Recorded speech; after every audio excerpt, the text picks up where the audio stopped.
Pendant que les étudiants burkinabés vivent dans la précarité, ils ne savent même pas où mettre la tête depuis la venue de ce vaurien de IB Cacao, ces propagandistes du réseau sociaux font croire aux yeux du monde entier qu'IB Cacao donne 100 euros, non 100 000 francs à chaque étudiant chaque mois. Les gars, je voulais suivre le témoignage de ces étudiants. N'oubliez pas de partager, de vous abonner.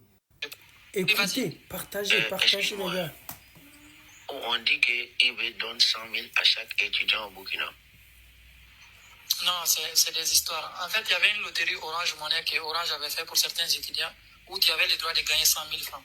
Donc, ça a été sorti de son contexte avec les propagandistes nationaux. Tu sais, il y a des gens qui sont tellement dans le culte de la personnalité et ils aiment tout mettre en avant, quoi. Les histoires dont il a été invité, il y avait des drones qui les surveillaient ou des avions de chasse, ou que Donald Trump l'a invité quelque part, ou que son garde-corps a refusé 50 millions. Tout ça met dans le lot de la centrale nucléaire et on avance.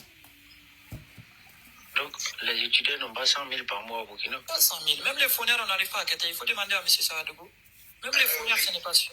Oui, effectivement, j'avais entendu cette propagande de 100 000 par étudiant. Parce que là, à ce niveau, vraiment, je doutais très fort. Parce que nous sommes combien d'étudiants à Ouagadougou? Effectivement, même pour le fournière par an, c'est difficile. C'est très difficile, même pour qu'on puisse percevoir ce fournière par an. N'en parlons pas de donner 100 000 francs par étudiant. À ce niveau, en tout cas, je suis tout à fait d'accord. Moi-même, je doutais. Moi-même, je me suis dit que si cela est vrai, j'allais courir, aller prendre ces 100 000 francs. Vous avez des ordinateurs aussi, chaque étudiant? Non.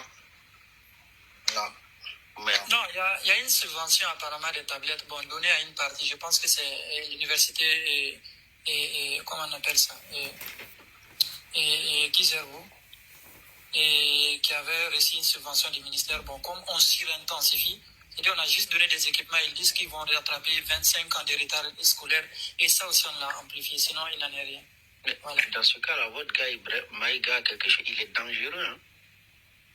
Non, lui, il est plus dangereux parce qu'il est plus dans la propagande. Même nous, on ne se retrouve plus parce que son combat devient plus la Côte d'Ivoire que le Burkina lui-même. Et bon, c'est quelqu'un aussi qui vit de ça. C'est-à-dire la communication pour pouvoir maintenir des hommes. On l'appelle généralement les faiseurs des rois.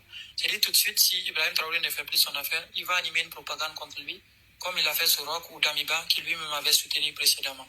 Donc c'est lui le chef de la propagande en fait. Ibrahim Traoré, lui, bon, il est juste mal conseillé. C'est un jeune qui arrive au pouvoir avec des idées.